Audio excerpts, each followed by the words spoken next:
오늘은 진각 해심 국사, 지난 시간에 보조 진울 선사를 했는데요.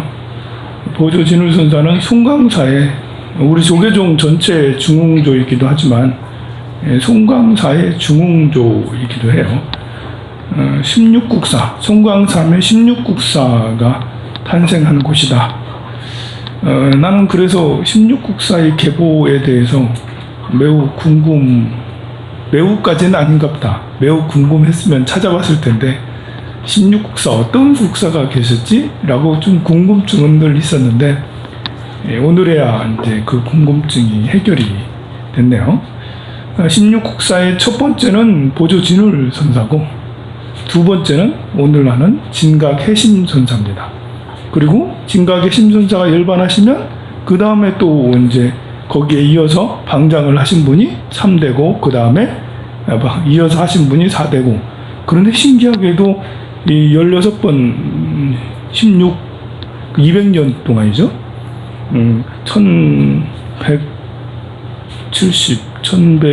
1200년대 초에 수선사에, 송강사 수선사에 들어갔으니까 1190 몇 년도에 들어갔던가 그러거든요.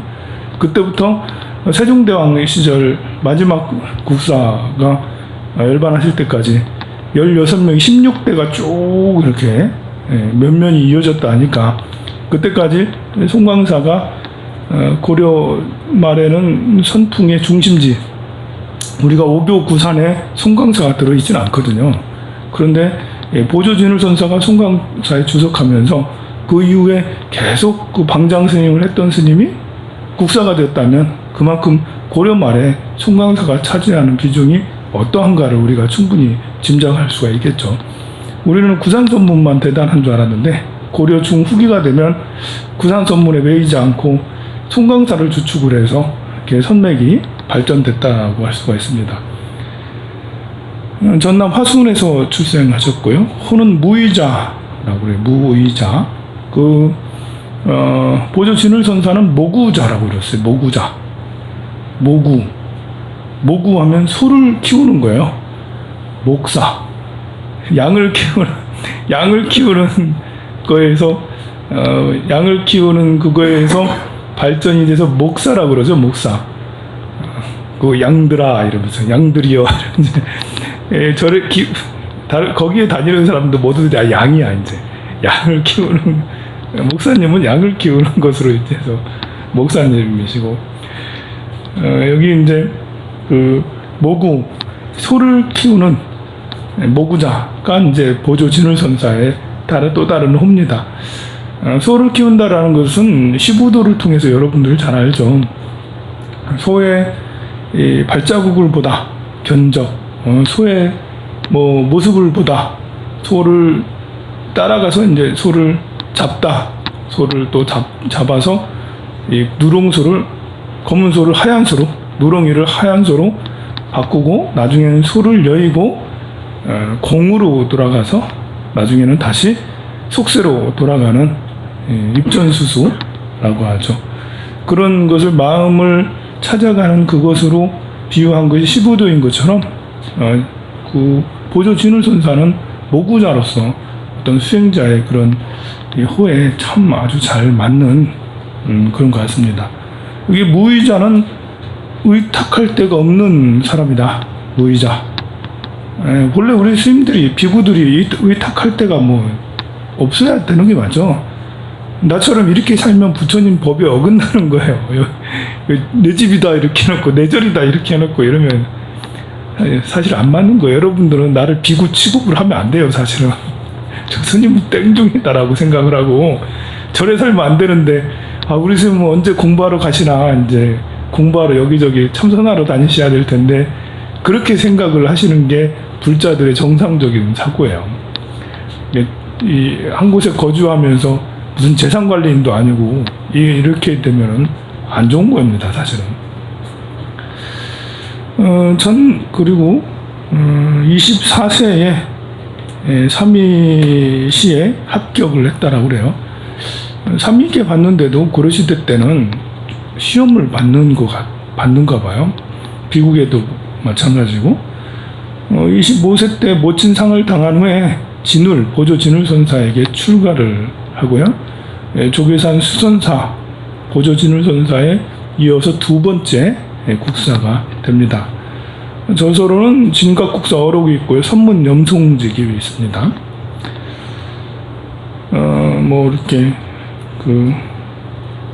진각국사의 개송이 이렇게 있는데, 아침에 졸린데 개송을 독송하고 이렇게 명료한 정신에는 신앙송을 들어도 그럴듯한데, 내가 그렇게 신앙송하면 여러분들 다 졸고 저거 무슨 소리야 그럴 것 같아가지고 신앙송은 못하겠어요.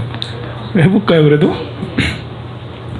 바다에 일천의 파도 일어도 그 많은 파도가 끝내 바다이고, 한 점의 거울 밝히면 시방의 사물이 모두 모인다. 석가가 앞시대에 있는 것도 아니요, 미륵이 뒷시대에 있는 것도 아니다. 겨자씨 안에 수미산이 들어가고 터럭 끄트머리에도 끝없는 차례가 담긴다. 두꺼비가 도들천에 오르고 매미가 물고기를 잡아 삼킨다. 낙타꼬리에 겨울 오이가 열리고 나무 뿌리에 채소를 심는다. 그 진각 해심선사가 진리는 시공을 떠나서 오직 마음에 있다라는 것을 밝힌 글입니다. 해심선사는 보조 진울선사의 가나선을 매우 발달시켰는데요. 이 보조 진울선사가 의외로 빨리 열반하시고 송광사의 수선사에도 한 11년 거주하셨는데, 그걸로 11년 가지고 전국의 판세를 바꾸기는 어렵잖아요. 근데 그 뒤에 이어서 진각 해심선사가 선문을 발전시켰기 때문에 송광사의 기틀을 마련했다라고 할 수가 있습니다. 우리나라의 선종을 뿌리내리게 한 것도 이 진각 해심선사의 역할이 지대한 역할을 했어요. 그건 이제 좀 설명을 해가면 알게 될 겁니다. 하루는 진울선사가 찢어진 한 켤레의 집신을 보고는 신발이 이 모양일 때 신을 신은 사람은 어느 곳에 있을 것인가? 라고 그렇게 물었어요. 그러자 해심선사가 그때 어떻게 만나지 않을 수 있겠습니까? 라고 대답을 하자 보조 진울선사는 매우 기쁘다고, 나 이 말이 무슨 말인지 당최 모르겠는데 하나도 안 기쁜데 진울선사는 매우 기쁘다면서 공부 참 잘했구나라고 속으로 생각하고 있었다 그래요. 진울선사가 진각 스님한테 계속 수선사의 법석을 내 대신 맡아주라 라고 그렇게 청했으나 해심선사는 마다하고 지리산 단속사에 가요. 고려시대의 스님들을 이렇게 보면 송광사에 오래 계셨다 하더라도 다른 절에 또 가가지고 수행하는 일이 비일비재해요. 은사스님이 자꾸 절 맡아줘, 여기에서 조실 좀 해줘 라고 그렇게 해도 나는 수행을 해야 됩니다 라면서 지리산 단속사로 은거라고 할 수가 있겠죠. 거기서 수행하러 가게 됩니다. 거기서 수년간 수행 정진하고 있는데 33살 때 보조 진울선사가 입적을 하시게 돼요. 열반에 드셔요. 아니, 보조 진울선사가 33살에 열반했다는 게 아니고 진각 스님이 33살 때 보조선사하고 한 20살 정도 차이가 납니다. 보조선사 일찍 열반하신 거죠. 50대 초반에 열반하셨으니까. 근데 33살인데도 진각 선사가 당시에 수선사에서 송광사에서 열심히 정진하고 인정을 받았는지 그 문도들이 그 임금한테 청해서 진각 스님을 송광사에 모시게 합니다. 33살에. 그래서 송광사 수선사의 제2대 법주가 돼요. 이때부터 조정의 지원으로 수선사를 확장하고 선풍을 크게 진작시켰습니다. 해심선사가 살았던 시대는 원나라 침입과 무신정권의 집권, 대몽항쟁 등 피비린내 나는 권력 투쟁이 이어졌어요. 이게 이제 그 고려 희종 때 1210년에 입적을 하고 그 이후에 맡았으니까 무신 정권이 1170년도에 일어나서 1210년이면 한참 무신 정권 이제 그게 달았을 때고 최충원이 등극하기 바로 직전 등극해서 얼마 안 됐구나. 60년 동안 최충원이 했으니까요. 그때쯤 전후가 되는 그런 때인데요. 그 이후에 원나라가 또 침입을 하게 돼요. 이 원나라는 9번이나 우리나라에 고려에 침입을 했어요. 또 원나라의 군사들은 잔인하기로도 유명해요. 그 최씨 정권은 정말 그 무신 정권은 이 우리나라의 정말 그 국민들에게 정말 나쁜 짓을 많이 했어요. 자기들의 정권을 유지하기 위해서 강화도, 천도를 했고 거기서 항쟁 뭐 이렇게 우리가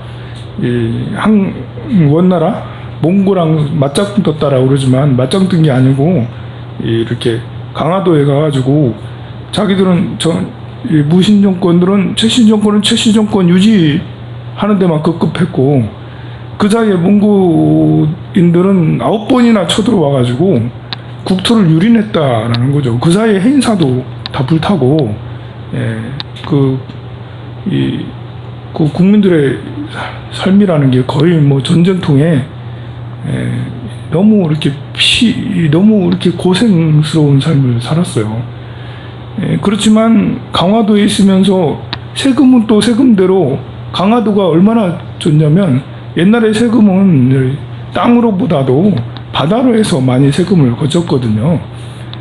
바닷길로 해가지고 땅은 뭐 이렇게 용로가 그렇게 발전된 게 아니기 때문에 근데 강화도는 되게 좋잖아. 그 서쪽에 있으면서 배로 이렇게 할 수 있으니까 그래서 거의 모든 육로에 있는 육로를 통해서 거둘 수 있는 세금은 다 거뒀거든요. 그 세금으로 강화도에서 궁궐 짓고 강화도에서 전쟁 준비하고 거기에 귀족들은 술판 벌이고 환락을 즐기고 전국의 다른 국민들은 다 죽어나가고 그렇게 60년 동안이나 그 항쟁을 하고 그랬으니 참 답답한 일이죠.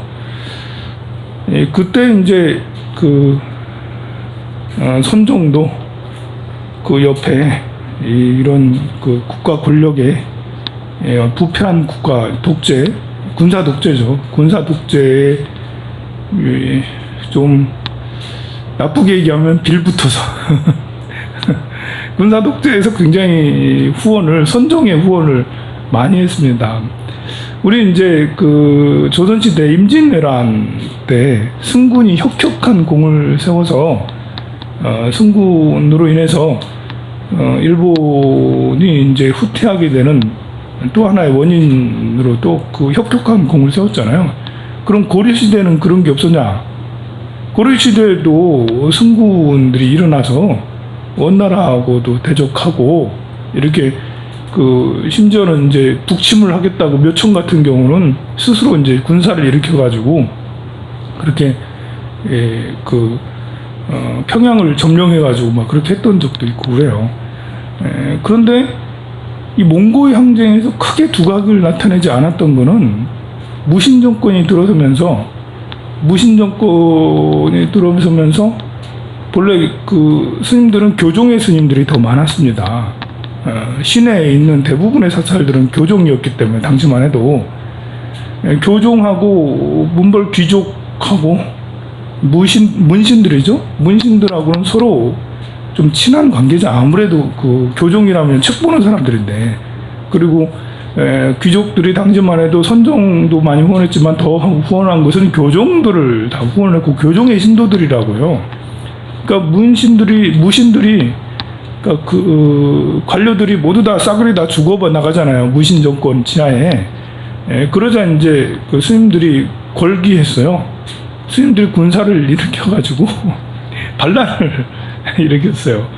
그러니까 이제 무신 정권에서는 군사 독재에서는 이거 스님들 왜 이래? 이러면서 스님들을 싹 청소를 했습니다. 그래가지고 교종의 사찰들은 다 이제 몰락하고 우리가 이제 그 산중화된 것이 꼭 조선시대만 산중화된 게 아니고요. 산중화된 건 고려시대 선종이 이제 득세를 하면서 더욱더 산중화됐는데, 그런 무신정권 치하에 교중들이 다 이제 시내에 있던 사찰들이 다 무너져 내리게 된 것도 바로 이런 원인이 있습니다. 그러니 이제 그 이후에 몽고가 침입한 거거든요. 이게 스님들이 이제 이런 동력을 다 잃은 거예요. 항거할 수 있는 동력이 별로 없어. 근데 선종은 이제 막 생겨가지고 무신정권에서 적극적으로 후원하지. 무신 권력에서 군사 독재가 후원하는 선종인데 군사 독재가 바라지 않는 권기는 하지 않을 거 아니에요. 그래서 이제 오히려 당시에 원나라 침입에도 불구하고 임진왜란 때처럼 그렇게 하지 않았던 것이지 않을겠나 그런 생각이 듭니다.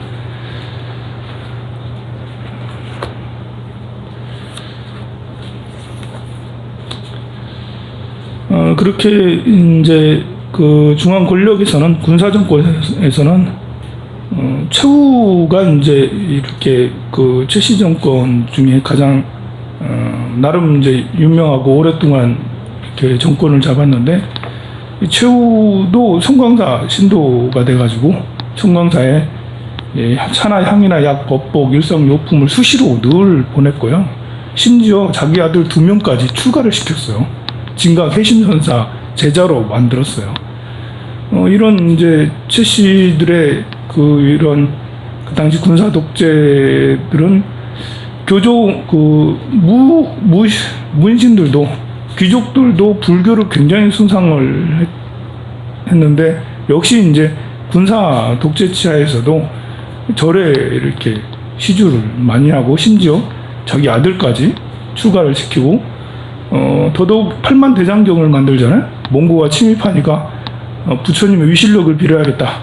이거 힘으로 가지고 안 되네. 해서 이제 팔만대장경을 10여 년 동안 계속해서 만들어요. 불심으로 부처님의 은혜로 이 전쟁 좀 끝나게 해달라고 몽고를 못 오게 이렇게 하게 해달라는 그런 간절한 염원에 팔만대장경이 조판이 되죠.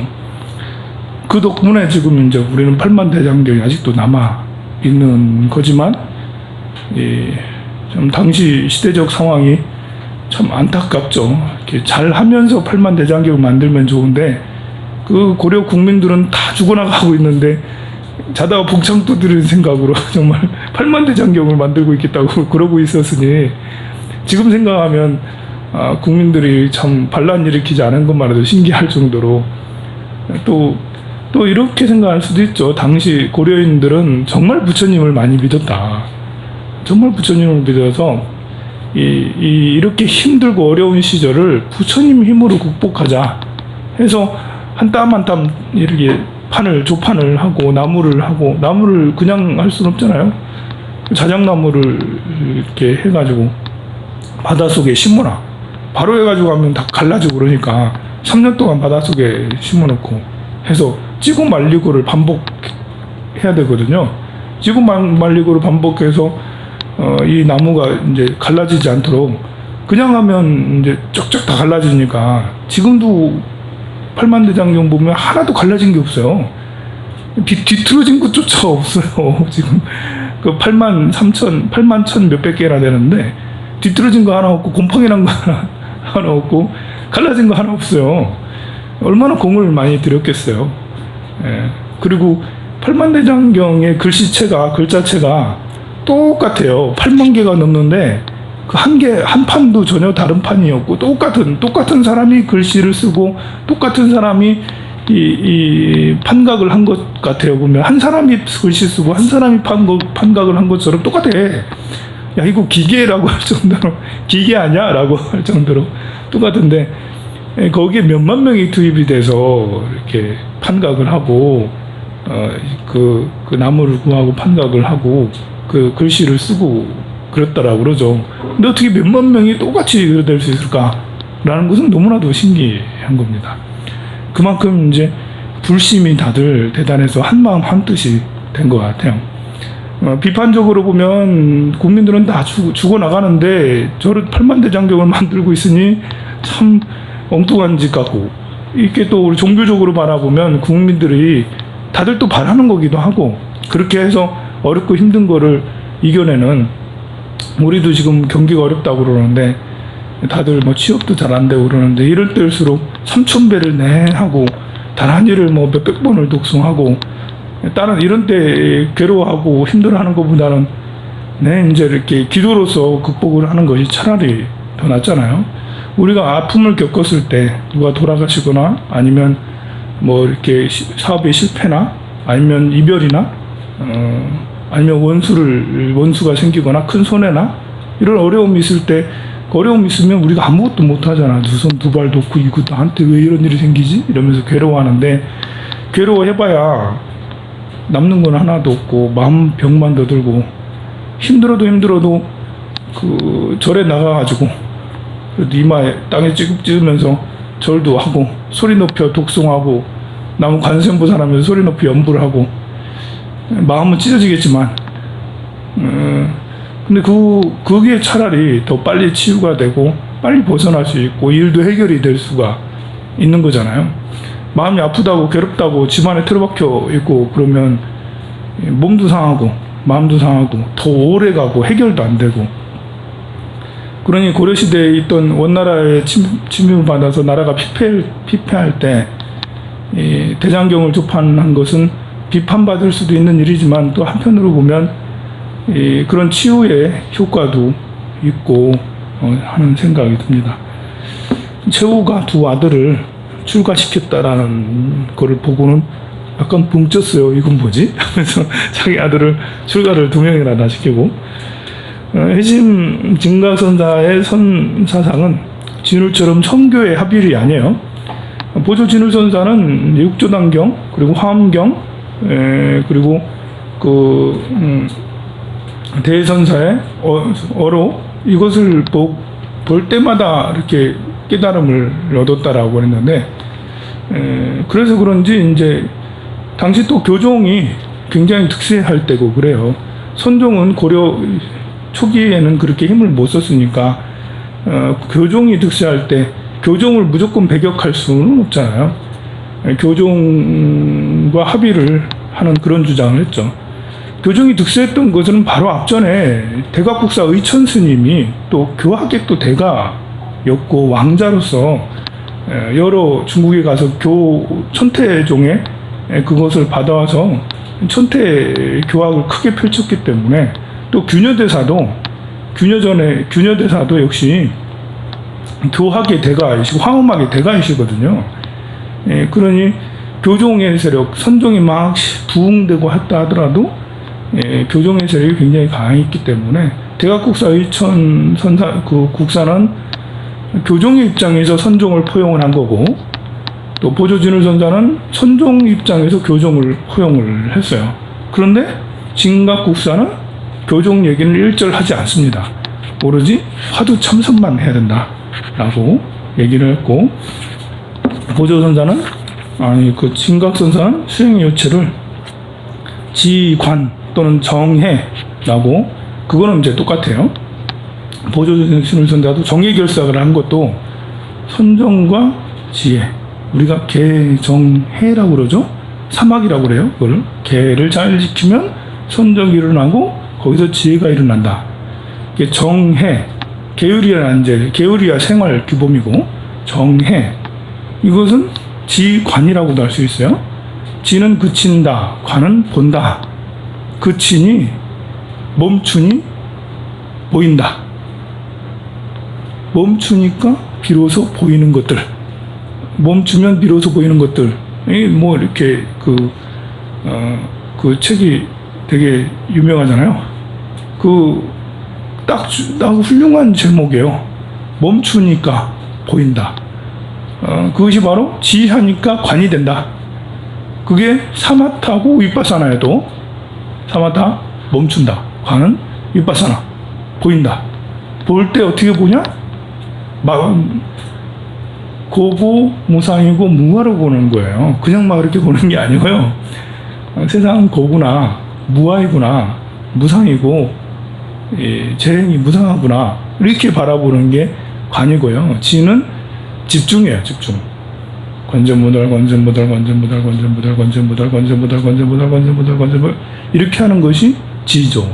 정이고 계속해서 이렇게 마음을 그치고 내면으로 돌아가게 하는 것이 지고 사마타입니다. 그런데 그걸 하면서 비추어 바라보되 무상이고 고고 무하구나 라고 이렇게 바라보는 거고, 그것이 바탕이 된 상태에서 참선을 하면 훨씬 더 효과가 있죠. 이먹고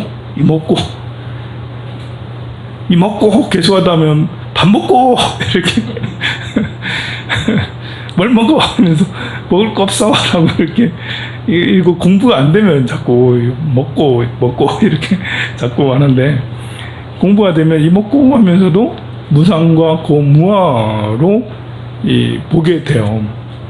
그래서 출가자는 처음에 이런 지관을 확실하게 이해하고 그렇게 바라봐야 되는 거죠. 그걸 강조하고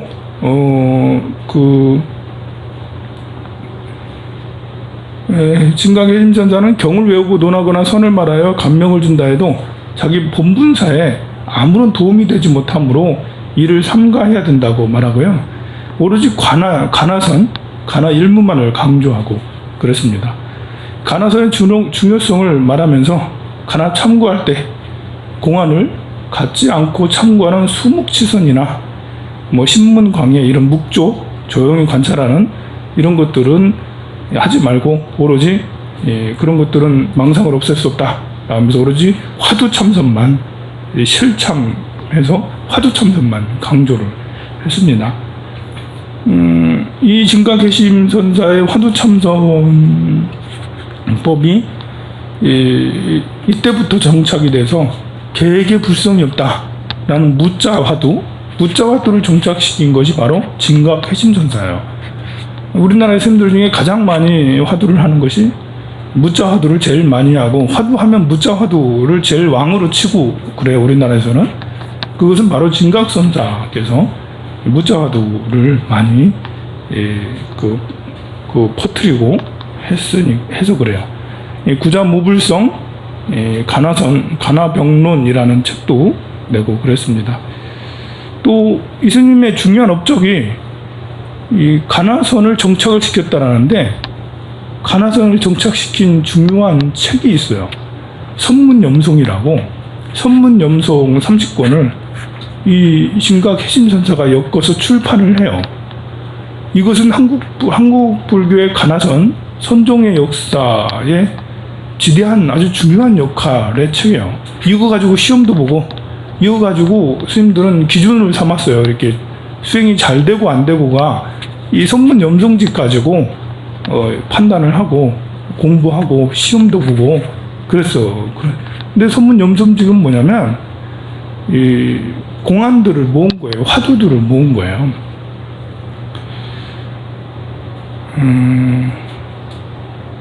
자, 이렇게 해서 스님은 1234년에 57세 되던 해 그동안 쇠락했던 몸이 다소 좋아지자 화산의 월등사로 옮겨 요양을 하고 있는데 제자 마곡이 찾아왔어요. 이제 열반하시는 것을 얘기하는 거예요. 57세에 열반을 하세요. 이렇게 옛날 보면 오래 살았어 할 수도 있지만 좀 안타깝죠. 좀 더 오래 살았으면 하는데, 자, 이 늙은이가 오늘의 통증이 심하구나 하자 마곡이 제자가 스승에게 무엇이 있어 스님에게 이렇게 고통을 받게 하는 것입니까? 라고 물으니 스님은 대답하기를 시로써 대답을 하십니다. 고통이 이르지 않은 곳이 따로 한 세계가 있으니 그곳이 어디냐고 묻는다면 크게 고요한 열반문이라 하리라 하고는 주먹을 딱 세워서 보이시면서 주먹이 곧 해탈산이니 너희들은 믿느냐 안 믿느냐, 자 이렇게 말하고는 다시 또 손바닥을 또 주먹을 했다가 손바닥을 또 펴고서는 합하면 한 뭉치를 이루나니 펴고 합함이 자유롭고 하나와 많음이 걸림이 없도다. 비록 이러하니 주목은 곧 본분설화가 아니니 어떤 것이 본분설화이냐. 주목이 본분이 아니다. 본분 진짜 얘기가 아니다. 그러면 진짜 얘기는 뭐냐? 라고 하시고는 주먹으로 창문을 한번 두드리고 크게 웃으셨다라고 그래요. 그리고는 이제 그 제자에게 오늘은 이 늙은이가 매우 바쁘다. 무슨 말씀인지 모르겠는데요. 그러니까 이 늙은이가 바쁘다니까 라고 그렇게 하고는 가부좌를 들고 웃으면서 열반에 드셨다고 합니다. 그 이후에 이야기는 좀 다음 시간에 하도록 하겠습니다. 성불하십시오.